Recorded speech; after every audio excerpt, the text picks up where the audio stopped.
I don't know why those claps always excite me, but they do. Hello and welcome to Outside the Huddle with OT. I am your host, Dr. O.T. Porter, the NGFFL Director of Communications, communicating with you directly, our NGFFL family, as we come to compete, connect, and unite. So this is Outside the Huddle, and each episode of Outside the Huddle will feature the NGFFL's best and brightest. We will hear from different city leaders, league members, Hall of Famers, and all the different diverse individuals that contribute to the success of our great NGFFL family. Tonight's episode is super exciting for me because it features one of the NGFFL's most dreamy and handsome city leaders, Mr. Justin Nathaniel Spears of Atlanta. So without further ado, which is French for stop effing around and get on with the show, I present to you the fantastically handsome Justin Spears of Atlanta. Welcome to the show, Justin. Thank you. I am so glad that there's not a camera on my face because I would be blushing. So thank you. I appreciate it. Look, it is what it is. Thanks for having me. I call it how I see it. You are a very, very, very, very, very, very handsome man. So people should know that if they haven't met you. So to get into the hopefully story, they look at my old picture on Facebook. All of your pictures are good. Anyway, let's start at the beginning. Give the listeners some of your NGFFL history. Yeah. So back in 2013, I was working as a contractor in Afghanistan, and I decided to move back to the States, and I picked Atlanta, and I knew like two people, and like any new person in a city, I was using one of the apps, and a guy from the NFFLA, it was for friends, I promise. A guy reached out to me, and he was like, hey, I see that you like sports. You should check out flag football. And I was like, I don't know about gays in football, because I had played in high school, and I was like, I thought I was like a super jock. It doesn't make logical sense. Right. Yeah. Right. And then so I called Lance Burridge because the guy gave me Lance's number, and I talked to Lance for like an hour and a half.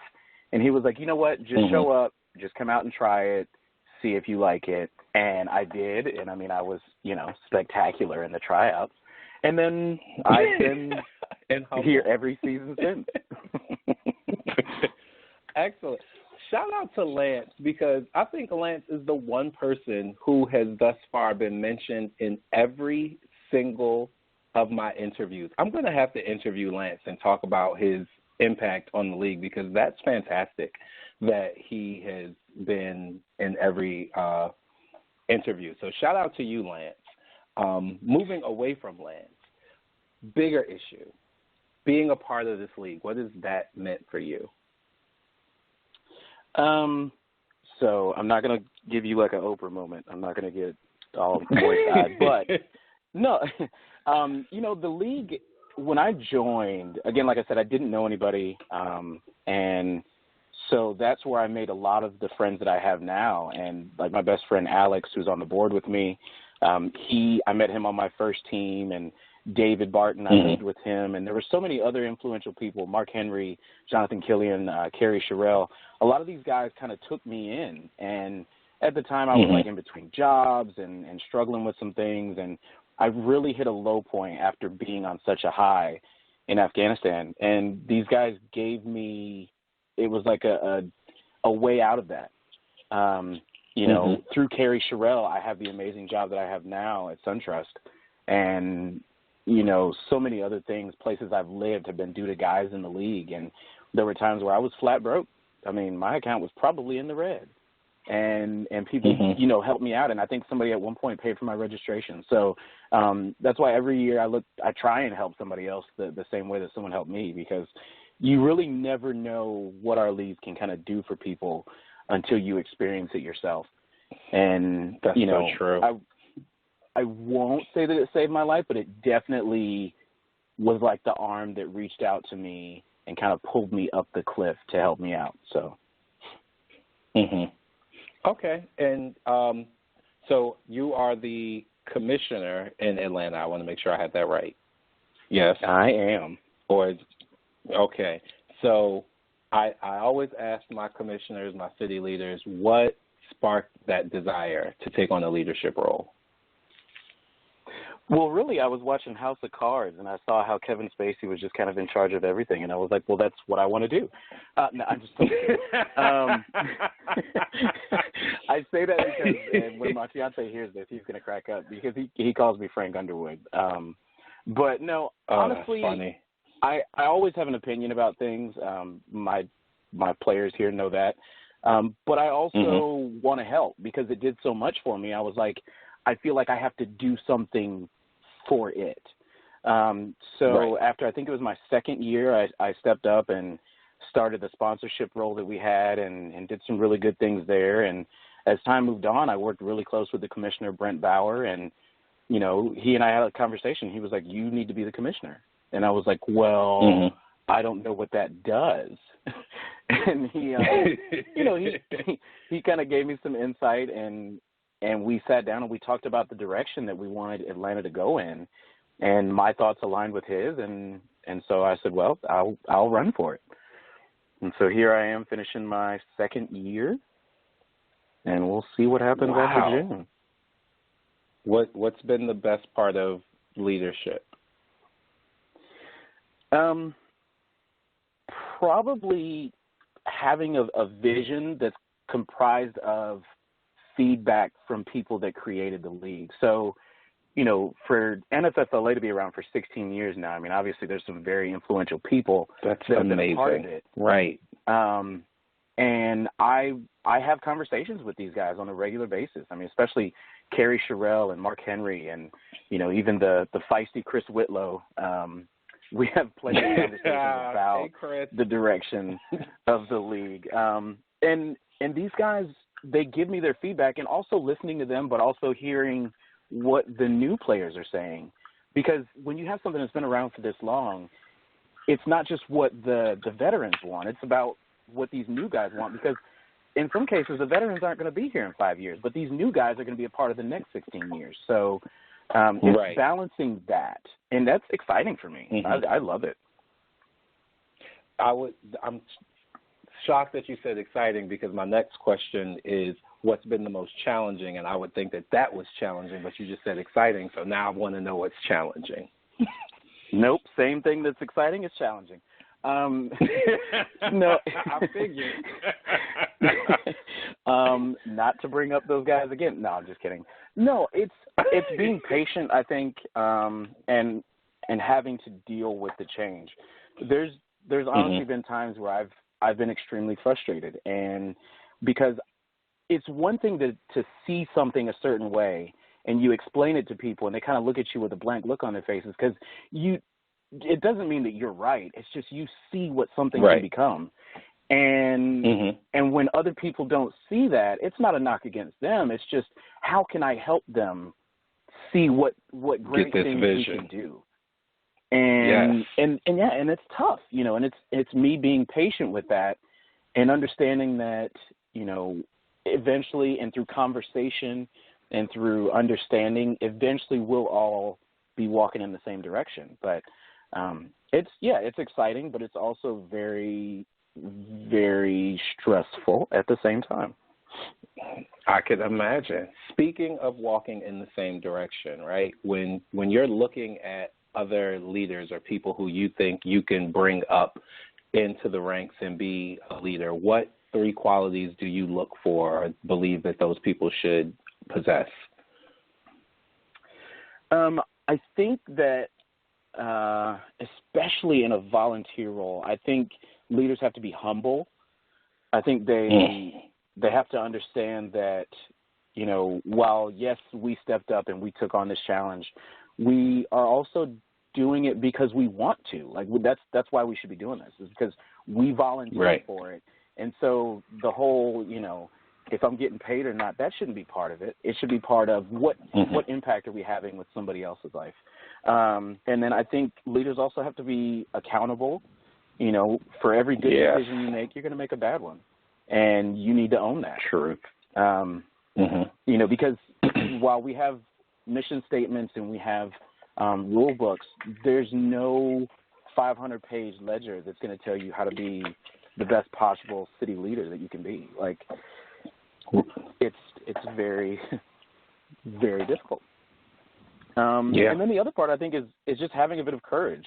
I think you have to be willing to say, okay, this is how we've done things for 5 years, but we're going to work with our board to develop a way to sustain this over a longer period of time, especially if you see something like your numbers falling or your retention rates falling. How do we fix it, and how do we fix it fast? Okay. So now that you brought that up, because that was where I was headed anyway, I want to ask you a couple of tough questions. How do you deal with the player attrition or player retention?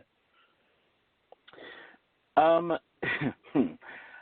don't know how familiar you are with Atlanta, but I feel like we're fighting the Atlanta brunch scene, and we're fighting the softball league. That's the girls are like, I don't want those exact problems. Yeah, it's very tough. But no, one of the things that we try and do is, and my biggest thing has been working to pair rookies with, some of our board members, so that way we can kind of reach out to them on a regular basis and see how they're doing and see how their experience is. And, we've shaken some things up a little bit this year, but we want to make sure that we're developing these guys so they understand that, yes, there are some very competitive components to this league, but there's also a very social and fun and developmental aspect to our league. And we want to make sure that they're heard when they're saying things to us and what they want to get from the league. And we want to make sure that they're receptive to it and that we're receptive to what they're saying. And in that regard, right, how does Atlanta actually engage its players in the local community in the social aspects off the field? Because I know that's a problem league-wide in most places outside of, the big ones, Chicago, New York, San Diego. How do you keep the social and community part engaged off the field? Yeah. So, we have overtime events, and, a lot of times they end up at one of our sponsors, so whether it's a restaurant or a bar. And we've started including different types of events. So, like this year we have a dog park night where people that have dogs, and we're all going to go to the dog park and kind of get a drink because they have like a bar there. And there's one that has, I think, a coffee shop as well. So we're trying to do things, and we're trying to hear what our players are saying as far as what they want us to do. We're trying to schedule some community service things in the near future. We're going to work with Habitat for Humanity hopefully this summer. I know in the past we've worked with Help the Homeless Smile Atlanta, which was pretty much just us gathering some things and kind of helping hand things out and do what we can there. And we've had really good turnouts for those. And I think that comes from building a sense of family and community where you feel like someone's depending on you to show up and to do these things. And that really helps us out. And I think our guys have done a phenomenal job of that this year. I know my board has been working tirelessly to fight the clickiness, I guess, if that's a word, because that's always something that rears its head. People feel like there might be cliques around the league, so we try and combat that. So, yeah, and you know what? That is a real issue among the gays. The gays love their cliques and their special interest groups. How do you handle that in Atlanta so that it doesn't negatively impact your league? Well, it's been tough because, and I know that there are players that probably feel like we can be very cliquey. I think I would assume that happens in every city. I could be incorrect. I think so. However, no, I believe so. For me personally, I think it's the responsibility of the player and it's the responsibility of the league. And I think the player has to be willing to step outside their comfort zone and do new things and do different things. That was me. My first year, I didn't know anybody, But my teammates, Right. they were saying, hey, let's go to this guy's house party or this guy's house party. Now, did I happen to see some random homeowner running around naked? Sure. But that wasn't my thing, but I stayed at the party. Right. Were there recreational things going on? Sure. But that wasn't my thing, but I stayed at the party. And Right. so, and I continued to do things with them because they continued to invite me. So to anybody that has rookies or to whoever might listen to this podcast, if someone invites you to do something that you're not comfortable with, go do it. I mean, in a good way. Yeah. Not uncomfortable with, like, breaking the law. But if they invite you to go somewhere new, go try it. But right, that's completely off subject. Completely go try different. it. Like, but if it's a party, yeah, absolutely. I mean, whatever they choose. That's good advice. Yeah, I think that's great advice because very often we deal with rookies, and by rookies I mean just new to your league. It's so difficult to draw that line because there are so many special interest groups in the gay community, right? You know, the jocks, the drag queens, the twinks, So it's like, oh, if I'm a twink jock, like, do I get to hang out with the bears who are jocks? It's such a strange, self-centered in the LGBTQ community. So it may not be a huge issue everywhere, but I'm certain almost every league have had players impacted by this whole idea of clique. Thank you for being willing to talk about that. Yeah, I don't mind. A couple other things, right? Recently, just last month, or was it earlier this month, you guys were featured in Project Q magazine down in Atlanta. How did you feature with how'd you get such a fantastic feature? Period. It was pretty awesome. One of the guys that runs Project Q, it's funny because he dated the guy that reached out to me my first year in the league and invited me out. So, and he's been part of Project Q, and he takes the photos, and I believe, like I said, now he's actually running the company. So they reached out to our former social chair, Michael Tanner, and he reached out to me and was like, hey, these guys are interested in doing a piece on you guys. And, yeah, I mean, this wouldn't have happened without him reaching out. So for when he listens, shout out to Mike Tanner. I really appreciate you, sir. Yeah. He's a little mad at me because I didn't get him scheduled for the photo shoot, but hopefully he forgives me now. I gave him his credit. But his perfect body will be fine. So, right. You guys can check it out on Facebook. The guy reached out to me, and we set up the interview part of it, and I told him, I said, can I be frank with you? And he was like, yeah. And we had a really good interview. And our guys came out during the draft and took pictures. And, I loved it because we had some new guys out there, and we had guys that are veterans like Enrique, who has been such a big part of this league for years. And he just got his body together, so he looked amazing and he felt amazing. It was just really exciting for me to see it all come together and see these guys get the acknowledgement that they deserve. And then Taylor was the cover, which he's done such a phenomenal job with our social. He picked up where Mike left off, and it's just taken off. And so I couldn't be happier. Yeah. And I'm sure we'll do some more stuff with Project Q down the line. And maybe we'll do some stuff with Sid from OutSports too. We're having some conversations. So would be nice. How do you suggest that other leagues leverage their local LGBTQ publications to feature their sport? Honestly, I would just call them up. I mean, I would, even if you have to use us as like a reference and say, hey, we saw this in our Atlanta league, and they did a really nice piece. Like, I think this would be great for the community, because it is. I think people need to know that there's these leagues out there that are welcome and opening and giving people a chance to do something different with their time. And meet some friends. Yeah. And maybe, who knows, meet a husband. Somebody's met a husband in the league out here. It wasn't me. Mine don't play. Look, somebody met a husband. I met mine at Gay Bowl, so it happens. It happens. Yeah. But, yeah, so, I would just honestly call them up and find out what local publications there are and go for it. Shoot your shot. Yeah. I think that's smart. A little birdie told me that Atlanta has a new division format. Do you care to share this new recipe with some of the listeners? Listen, I don't know if it's a recipe for some delicious cookies or if it's a recipe for some for something burnt. However, we right now we're facing a problem this year, and we were facing an issue of retention. We were losing probably 60% of our rookies, if not more, every year. Mm-hmm. And we discussed this last year at our board retreat, and we talked about having a developmental division/league. And because ultimately we were seeing that what was happening was, a guy that's never touched a football was out there on a field with Kerry Sherrill and Chris Whitlow and guys that have been in A tournaments for 10 years. And it's just a different level of play.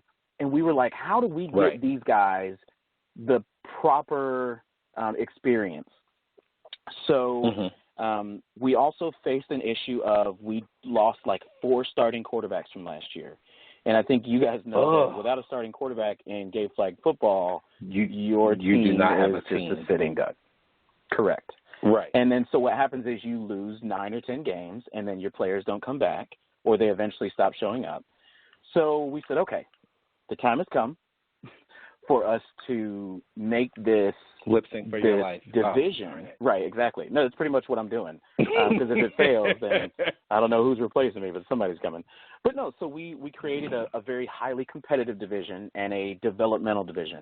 And the developmental one, we wanted to be for guys that just wanted to come and have a good time. Like they don't. I mean, obviously they want to win, but they don't care about all the extra stuff that you get from, mouthy guys like myself and some of my teammates. Like, they just want to come play ball and then go have drinks afterwards. Right.